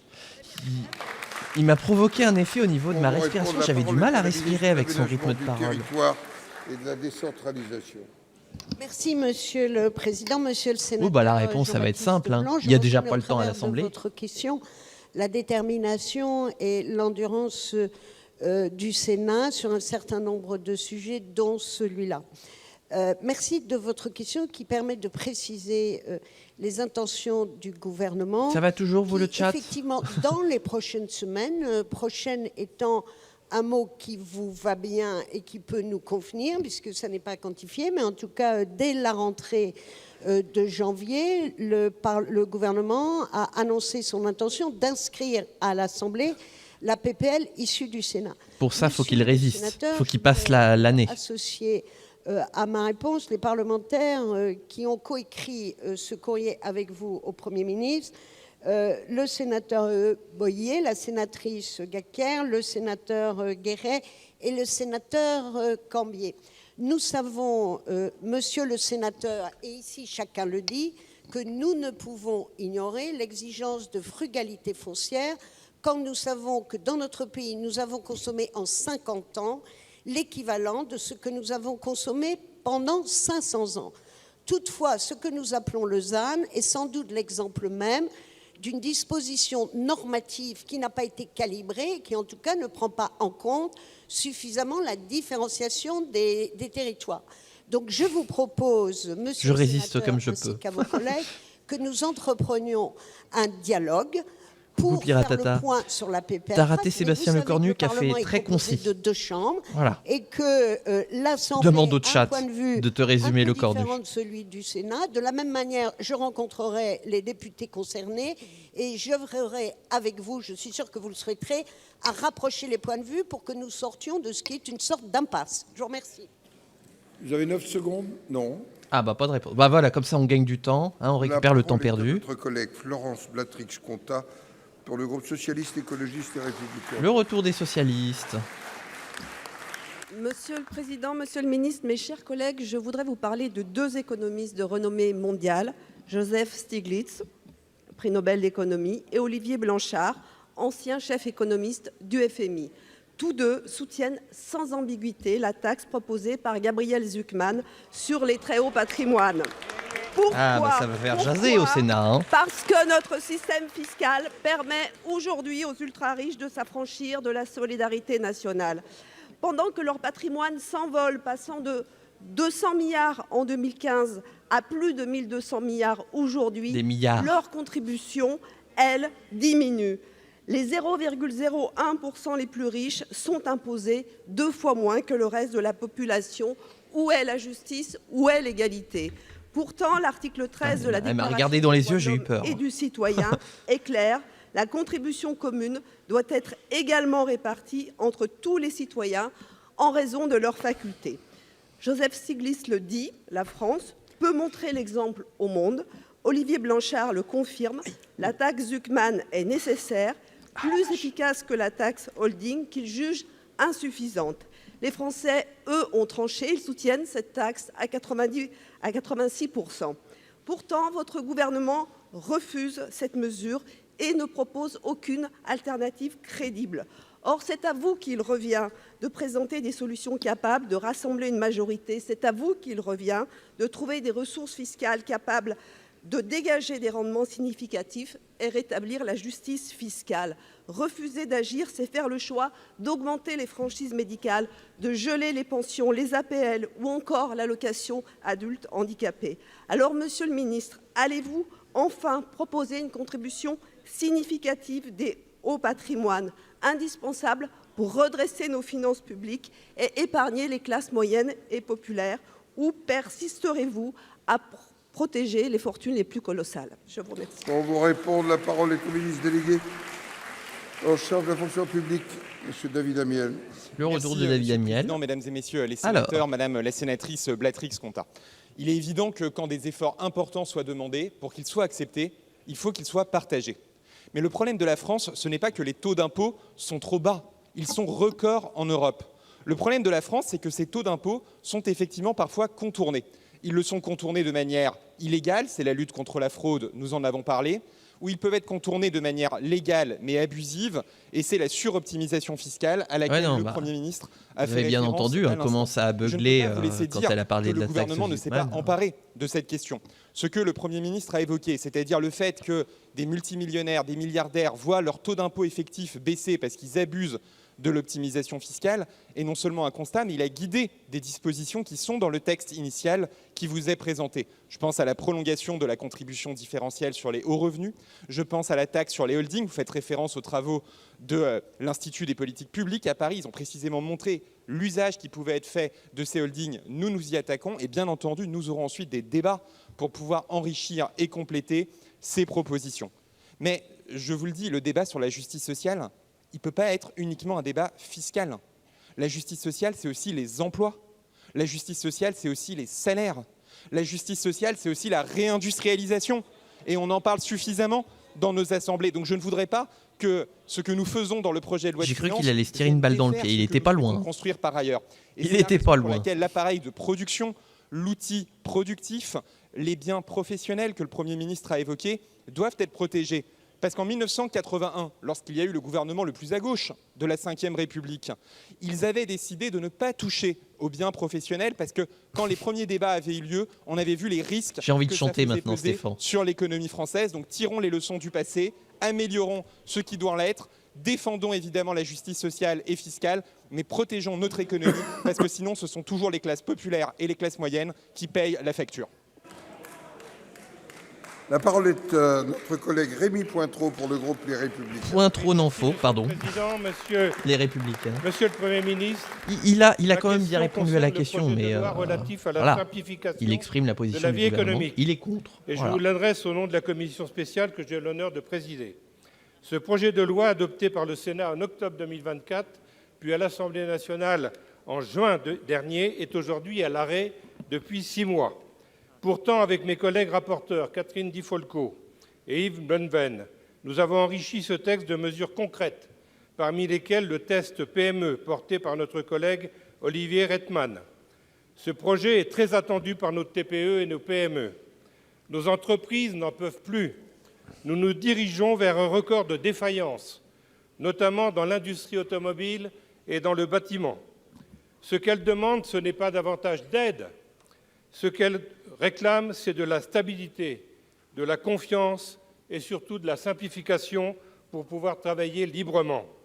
Que dire par exemple de l'avalanche de paperasse liée aux obligations d'information sociale Qui est pour la simplification ici, là, dans le chat? Ou du passage On va en mesurer force ça. vers le tout électrique, comme la fiscalité punitive sur les véhicules qui envoient toute la filière automobile dans le mur. Plutôt que de persister dans un délire fiscal imaginé par certains dans la loi de finances contre nos entreprises et nos concitoyens, agissez. Mais ça tire à boulet rouge contre l'Assemblée nationale, là. Qu'est la folie normative. Va falloir un peu respecter les deux chambres des deux côtés, là. Notre économie, dont 5 milliards aux seules collectivités locales. Voilà où se trouvent les vraies économies possibles. C'est près de 3,5% de notre PIB. Monsieur le Premier ministre, pouvez-vous nous confirmer ici que lorsque la commission mixte paritaire aura trouvé un compromis, votre gouvernement inscrira immédiatement ses conclusions à l'ordre du jour? Et quel ministre sera chargé de ce texte? Je vous remercie. J'ai pas tout à fait saisi là où il voulait en venir. Moyennes entreprises du commerce, de l'artisanat, M. Serge Papin. C'est ça, donc est-ce que vous êtes pour ou contre? Mesdames, Messieurs les sénateurs, c'est bien résumé, hein, sénateur et président pour ou de la commission spéciale Rémy Pointereau. Donc la simplification de la vie économique, c'est en effet un enjeu de la feuille de route économique du gouvernement. D'ailleurs, le cœur initial du projet de loi de simplification de la vie économique répondait à des attentes des entreprises, et vous avez cité un cas concret qui est très intéressant, notamment le test PME. Et l'ambition du gouvernement... Et pas le test PCR. C'est alléger, en simplifiant la démarche administrative, les lourdeurs, prioriser et accélérer l'activité économique, générer de la croissance, bien sûr, et renforcer aussi la confiance Il y a des bruits bizarres. entre l'État et les acteurs économiques avec des règles plus stables et mieux adaptées aux réalités du terrain. Alors ce projet de loi, il a fait l'objet de longs débats et je remercie les parlementaires qui se sont engagés sur ce texte. Et le gouvernement, plus précisément, puisque vous posiez la question, monsieur le sénateur, nous sommes à votre disposition avec aussi David Amiel et Sébastien Martin. Mais vous connaissez aussi les contraintes du calendrier actuel qui donnent la priorité au budget. Et donc, il faudra aussi gérer ces priorités, comme le laisse apparaître le calendrier prévisionnel transmis par le ministre chargé des relations avec le Parlement. Et donc, moi, quand même, je vais vous faire une confidence, parce que je me suis plongé dans ce texte, que je parle devant vous. Je vous dis aussi que c'est compliqué de s'occuper de la simplification. Voilà, je vous remercie. Ah bah d'accord, tout ça pour ça. La parole est maintenant notre collègue Pierre-Antoine Lévy pour le groupe de l'Union centriste. L'Union centriste, le retour des sénateurs de François Monsieur le ministre de l'Enseignement supérieur, mes chers collègues, le 15 octobre dernier, en plein cœur de l'université Paris 8, nous avons assisté à une scène d'une gravité absolument inqualifiable. Oh, je crois savoir de ce Près dont de il va 200 parler. étudiants ont participé à un événement où l'apologie du terrorisme a été faite ouvertement, où les massacres du 7 octobre ont été glorifiés. Lorsqu'on a demandé aux participants « Condamnez-vous le 7 octobre ?», la réponse a été un non collectif et assumé. Les intervenants ont légitimé ces massacres en les qualifiant de lutte armée. Des appels explicites à s'armer et être en première ligne ont été lancés devant 200 étudiants. Cette conférence a donné la parole à une figure emblématique du terrorisme. Georges Ibrahim Abdallah, condamné à perpétuité pour complicité d'assassinat, a été présenté comme une figure révolutionnaire glorieuse. Myriam Aboudaka, cadre du Front populaire de libération de la Palestine, organisation classée terroriste par l'Union européenne, a tenu des propos appelant à la violence. Comment peut-on tolérer qu'une université offre une tribune à des représentants d'organisations terroristes ? Monsieur le ministre, vous avez convoqué le président de Paris 8. Qu'est-il ressorti de cet entretien ? C'est qui maintenant le président de Paris 8 ? Quelles mesures concrètes avez-vous prises ? Monsieur le garde des Sceaux a transmis il y a quelques jours une circulaire rappelant aux magistrats de France à faire preuve de la plus grande fermeté dans le traitement des cas d'antisémitisme dans les enceintes universitaires. Je l'en remercie car l'impression donnée dans le traitement des nombreux articles 40 est celle d'un très grand immobilisme. La justice doit être intraitable et particulièrement ferme. Je rappelle que l'apologie du terrorisme est un délit. Oh, ça m'étonnerait. Les organisateurs et les intervenants de cette conférence doivent faire l'objet de poursuites pénales immédiates. Les étudiants identifiés doivent être exclus définitivement. Les décrets d'application de la loi contre l'antisémitisme dans l'enseignement supérieur que j'ai porté avec mon collègue Bernard Fialaert sont encore en étude au Conseil d'État. Nous espérons leur validation au plus vite. Il y a urgence. En attendant, quelles sanctions exemplaires allez-vous prendre ? Les universités françaises ne peuvent plus accepter que ce genre de faits d'une particulière gravité se multiplient. Je vous remercie. Bon. Pour vous répondre, la parole est au ministre de l'Enseignement supérieur, de la Recherche. Je vous trouve étrangement calme dans le chat. Merci, Monsieur le Président du Sénat, Mesdames et Messieurs les sénateurs, Monsieur le sénateur Lévy. Les propos que vous évoquez sont inadmissibles. J'ai eu honte en les entendant. Ils sont une insulte à l'ensemble des valeurs républicaines qui doivent être portées par les universités et qui constituent le socle de notre société démocratique. C'est pour ça que ces propos, vous l'avez dit, tombent sous le coup de la loi. J'ai immédiatement demandé, le soir même, au rectorat de faire un signalement au titre de l'article 40, ce qui a été fait. Le lendemain, j'ai convoqué dans mon bureau le président de l'université Paris 8. Oh, t'as pré-shot ma réponse. Il a avoir pris plusieurs mesures, la mise en place d'une enquête interne et la création d'un protocole plus strict de validation des événements. Au regard de la gravité des faits, j'ai saisi l'inspection générale d'une mission. Cette mission établira les responsabilités des uns et des autres. Les conclusions seront tirées dans 3 semaines. Le garde des Sceaux, Gérald Darmanin, que je remercie, a signé une nouvelle circulaire enjoignant les parquets à une vigilance particulière sur les faits liés à l'antisémitisme dans l'enseignement supérieur. C'est peut-être les deux. L'heure du goûter et du coup de barre. Le procureur de Bobigny s'est saisi de ce dossier. Monsieur le sénateur, ces actes ne seront pas impunis. Vous le savez, depuis ma prise de fonction, j'ai fait de la lutte contre l'antisémitisme une priorité et je continuerai à appliquer une tolérance zéro sur l'ensemble de ces actes.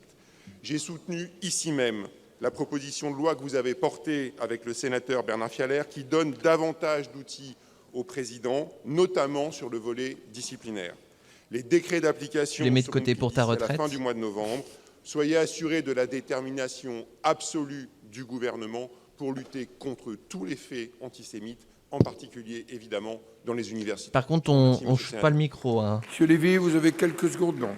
Non, la parole est à notre collègue Valérie Boyer pour le groupe Les Républicains. C'est bien, on gagne du temps, voilà. Parce que Sébastien Lecornu, il nous a tenu la jambe. Monsieur le Président, Monsieur le Ministre, j'associe Alexandra Borchio-Fontin à ma question. D'accord. La présidente Yaël Braun-Pivet J'associe le chat à ce live. N'était pas sain et a appelé de nouveau à le taxer davantage. Transmettre, hériter, ce n'est pas seulement recevoir un bien, c'est recevoir une histoire familiale, un effort accumulé, une continuité entre les générations. C'est un ciment essentiel pour la cohésion de notre pays. On ne parle pas ici de riches, mais de classes moyennes qu'on ampute d'une partie de leur histoire familiale. Dans une maison bâtie pierre après pierre, dans un commerce tenu toute une vie, dans des économies mises de côté pour protéger les enfants, il y a plus qu'une valeur comptable. Il y a la mémoire du travail et la constance dans l'effort. L'héritage est un enracinement, c'est aussi un héritage moral et culturel. Alors que 15 pays de l'OCDE ont supprimé l'impôt sur les successions, nous persistons dans le concours l'épine de l'impôt, déjà responsable de l'appauvrissement des classes moyennes. Comme si la protection familiale, la prévoyance devenait une faute et la réussite un soupçon. Si l'on vide de sa substance la liberté de transmettre, le droit de propriété, déjà très mal mené en France, la liberté de transmettre, d'accord, mais la liberté de penser. Le propriétaire devient l'usufruitier temporaire dont les biens reviendraient à l'État.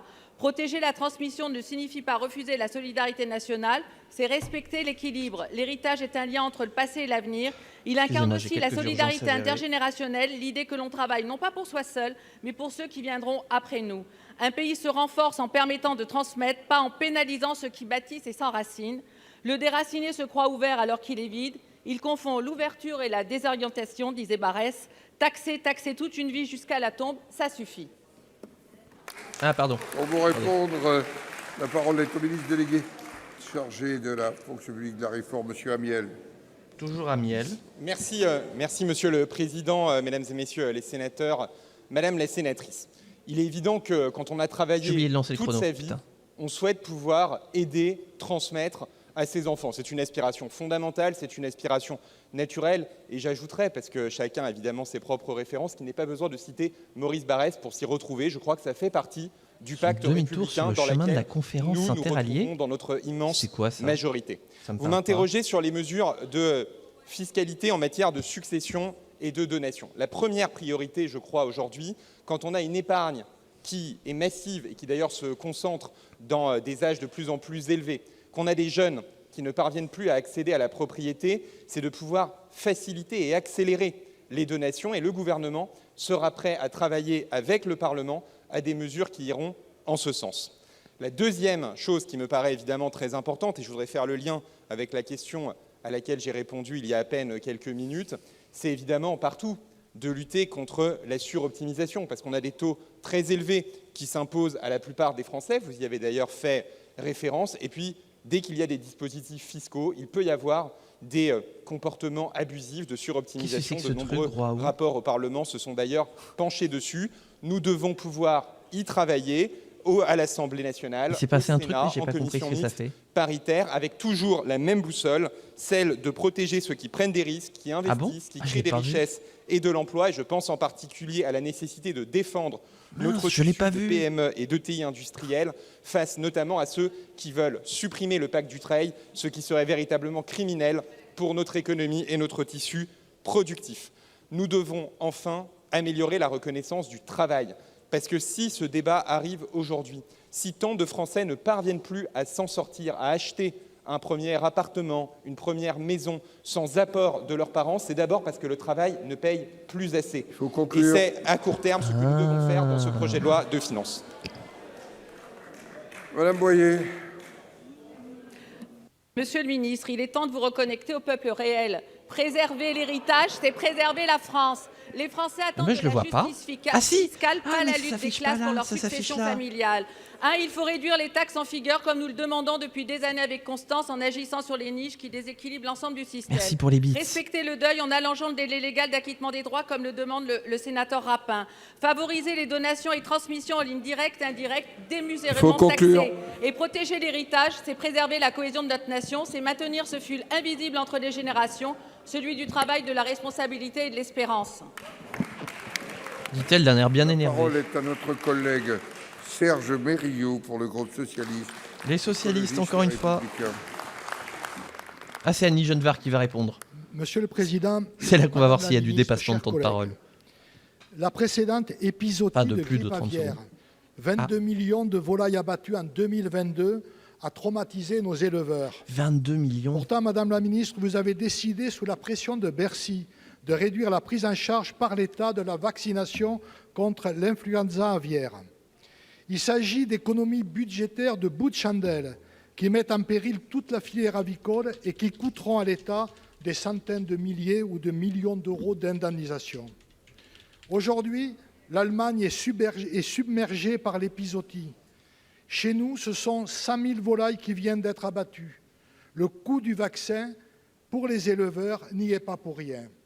C'est pour nos éleveurs une détresse psychologique et un désastre économique pour nos sites de transformation de volailles, de canards, notamment en Dordogne, dans mon département. Chez les bovins, en pleine crise de la DNC, alors que l'interdiction d'exportation arrive à son terme, que comptez-vous faire ? Au-delà, face à la pénurie de vétérinaires dans la ruralité, allez-vous enfin créer une nouvelle école vétérinaire dédiée à l'élevage à Limoges ?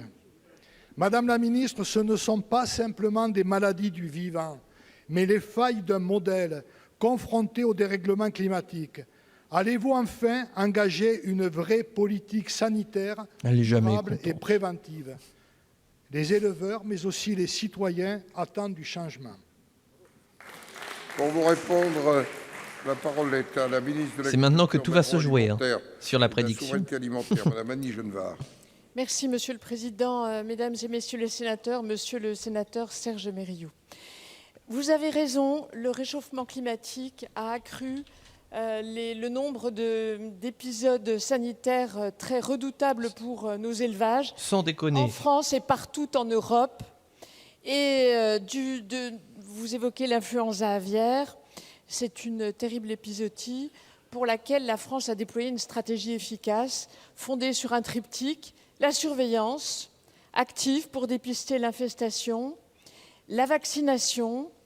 Et de ce point de vue, je dois dire que notre stratégie est payante. Alors vous ça meuble, la dimension sanitaire, monsieur le sénateur, je voudrais vous rappeler que la France a dépensé plus d'1 milliard pour lutter contre l'épizootie de grippe aviaire et que la stratégie mise au point est efficace, porte ses fruits. Il était convenu avec la filière, donc c'est pour ça qu'on va couper dedans. Que la prise en charge ça fonctionne bien, donc on va arrêter que ça soit fonctionne. dégressive au fil des années, mais néanmoins l'État est bien présent à travers les actes des vétérinaires mandatés. Rappelez-vous que le but des politiques, ce n'est pas de régler des problèmes, mais d'en créer. Et la période post-vaccinale. Donc l'État ne se dérobe absolument pas. C'est quelque chose qui avait été convenu avec la filière, que progressivement elle prendrait en charge la vaccination. C'est ainsi que cela a été pensé. En matière de DNC, vous le savez, l'État prend en charge, là pour le coup, au moment de l'émergence de cette maladie, prend en charge la totalité. Les bêtes abattues seront remplacées et les financements seront assurés. Nous prenons en charge les pertes d'exploitation, nous prenons en charge la désinfection des bâtiments d'élevage. Bref, on ne peut pas, vous ne pouvez pas dire Je que retiens ma l'État se respiration dérobe sur à le ses dépassement du temps de parole. Enfin, en matière de stratégie sanitaire animale, et vous avez raison de poser la question, j'ai lancé dès mon arrivée les assises du sanitaire, car il faut effectivement penser les choses globalement et dans la durée. Je vous remercie. Non. Pardon, je me suis un peu emporté. Très rapidement, nous appelons à un plan global de prévention qui soit permis. Mais aujourd'hui, elle me donne tort, quoi, Annie Genevard. Un fonds d'indemnisation pour attendez, toutes tout n'est les pas pertes, fini. directes ou indirectes. D'autres solutions Il reste encore 2 existent. questions. C'est tout le sens de la proposition de loi dite santé animale que nous venons de déposer avec mes collègues Frédéric Espagnac, Franck Montaugé, Christian Sarrazy. C'est pas la vraie Annie Genevard. Genevard. Collègues socialistes que j'ai associés et qui ont co-signé cette proposition de loi. La vraie Annie Genevard, elle aurait pris 4 minutes de temps de notre parole. collègue Patricia Demas pour le groupe Les Républicains. Et on finit avec 2 questions des Républicains. Merci, Monsieur le Président. Madame la Ministre, mes chers collègues, en ces derniers jours d'octobre, je m'interroge sur l'absence, presque dérangeante, je vous l'avoue, du décret d'application de la loi du 5 février qui porte sur la lutte contre le cancer du sein. Nos 2 assemblées ont pourtant adopté il y a plusieurs mois des mesures visant à mieux prendre en charge ce cancer. Alors pourquoi ce silence? Vous me faites rire. Vous savez, Madame la Ministre, Alors cette que la question est mobilisation, je la sérieuse. fais mienne depuis des années. Et je la porte dans cet hémicycle de manière transpartisane, dans la continuité des interventions de mes collègues. La réponse récente du gouvernement, qui nous signale qu'un décret serait prochainement transmis pour avis au Conseil d'État, est bien insuffisante en l'état. Alors, Madame la Ministre, je m'adresse à la femme que vous êtes, à la femme engagée, aux médecins, hier encore parlementaire de terrain. J'adopterai, comme vous l'avez souvent emprunté, une approche pragmatique, en vous demandant une réponse claire à mes questions. Pouvez-vous nous garantir que cette loi tant attendue sera appliquée d'ici la fin de l'année? Et enfin, puisque nous faisons de la politique ici dans cet hémicycle, que comptez-vous faire pour accélérer Oui, ça leur arrive de temps publication en temps. des textes utiles à la santé des Français? 8 mois pour exécuter une loi au moins. Ce n'est ni entendable, ni soutenable pour les malades. J'en ai fini. Pour vous Oh la répondre, vache. la parole est à la ministre de la Santé, Madame Rist. Putain, le regard assassin qu'elle a lancé, Merci, elle n'est pas là pour enfiler des perles. Mais la question est très sérieuse. Sénateur, Madame la sénatrice Demas, je connais votre engagement sur la santé des femmes.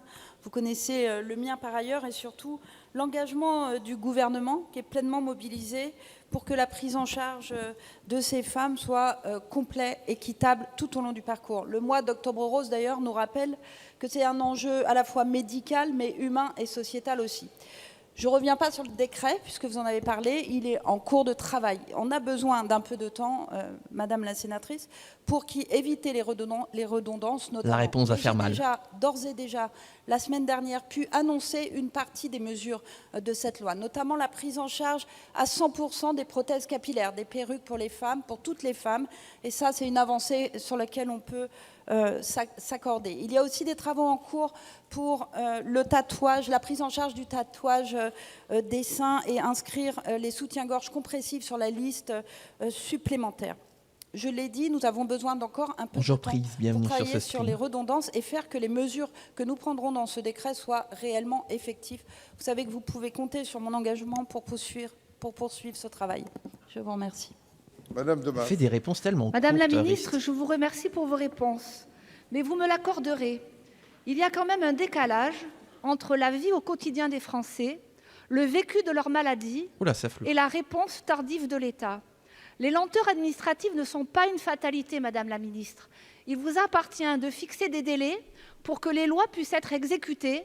Il en va de la crédibilité de nos politiques publiques. Je vous remercie. Merci. J'aimerais pas me retrouver face à elle. Est-ce que La Stéphanie parole est Rist... à notre Non, elle collègue ne répond Laurence pas. Muller-Bronn pour le groupe Les Républicains. Dernière question pour aujourd'hui. Muller-Bronn des Républicains. Merci, Monsieur le Président. Cette question s'adresse à Monsieur le ministre de l'Éducation nationale. Monsieur le ministre, le 24 septembre dernier, dans mon département du Bas-Rhin, dans mon canton, un collégien de 14 ans a agressé au couteau une enseignante du collège de Benfeld avant de se donner la mort. Cette tragédie soulève une nouvelle fois la question de la santé mentale des adolescents qui exige une feuille de route à la hauteur de la situation alarmante que nous connaissons tous ici. D'année en année, leur situation s'est aggravée, particulièrement depuis la période angoissante du Covid et du pass sanitaire qui a exacerbé les vulnérabilités existantes.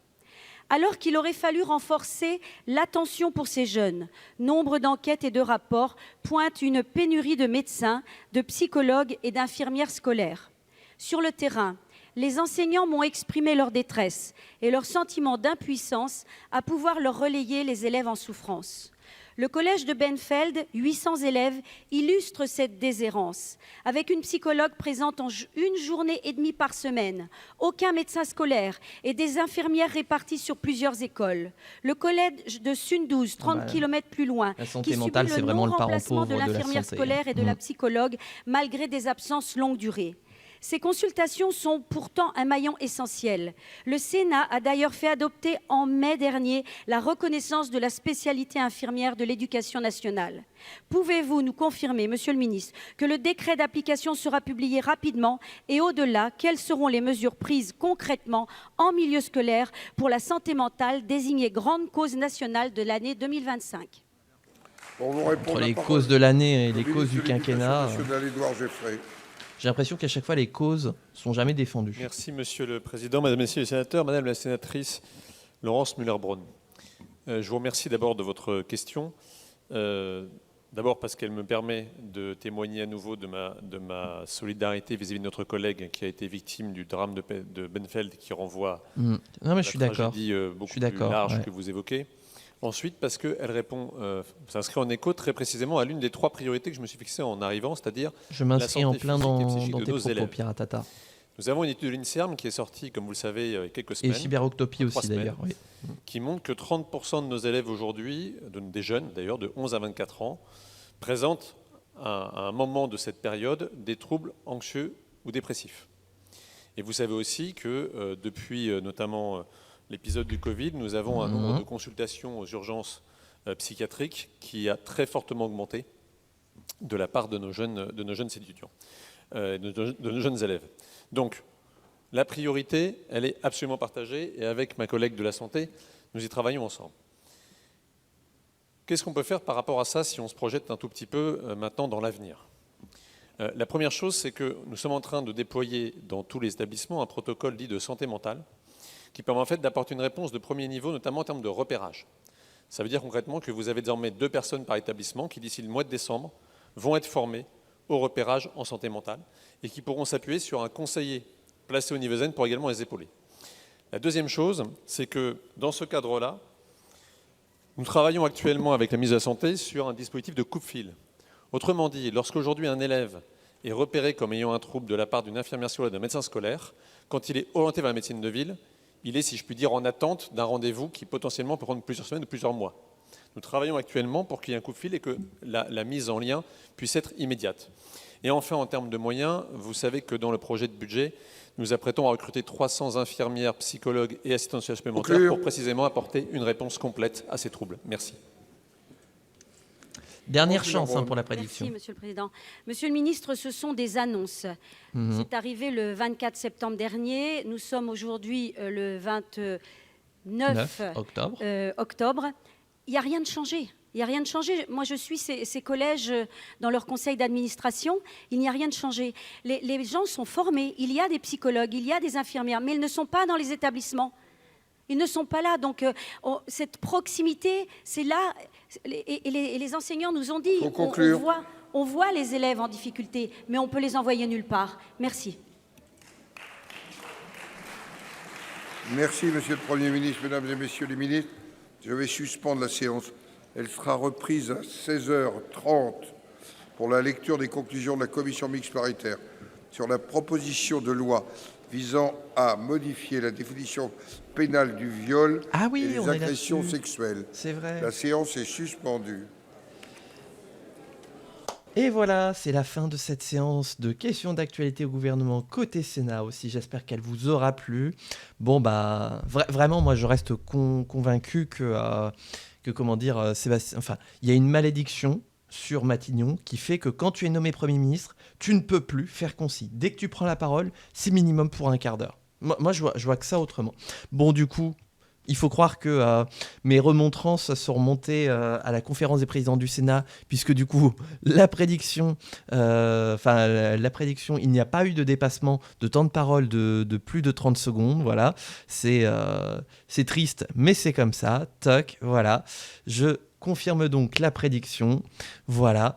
Et toi, YouTube, qu'est-ce que tu avais parié ? N'hésite pas à nous le dire. Ah, Ça me dit qu'un problème est survenu. Est-ce que vous avez reçu vos points de chaîne? Oui, c'est bon. C'est bon, ok, voilà. Il y en a certains qui vont festoyer avec des nouveaux points de chaîne en attendant. En attendant, c'est bon. Mais comme quoi, voilà, le bureau du Sénat, c'est un petit peu... Enfin, la conférence des présidents du Sénat, c'est un petit peu réveillé. N'empêche que voilà, c'est quand même bien de faire respecter un petit peu le temps de parole au Sénat. Je vais peut-être retirer ma candidature au sénatorial s'ils se mettent maintenant à bien chronométrer leur temps de parole. Bref, YouTube, n'hésite pas à nous dire ce que tu auras pensé de cette séance de questions d'actualité au gouvernement dans les commentaires. Voilà, s'il y a des questions qui t'ont semblé pertinentes, d'autres qui t'ont fait arracher les cheveux. Et puis, bien sûr, n'hésite pas à nous dire, toi, si tu aurais une question à poser au gouvernement, à nous la transmettre dans le chat. Voilà. Avant de partir, et si ce n'est pas déjà fait, pense à liker cette VOD si tu es encore là et à t'abonner, ça me fera extrêmement plaisir. Et on se retrouve bientôt pour plus de formats politiques, pédagogiques et vidéoludiques. Des bisous tout le monde.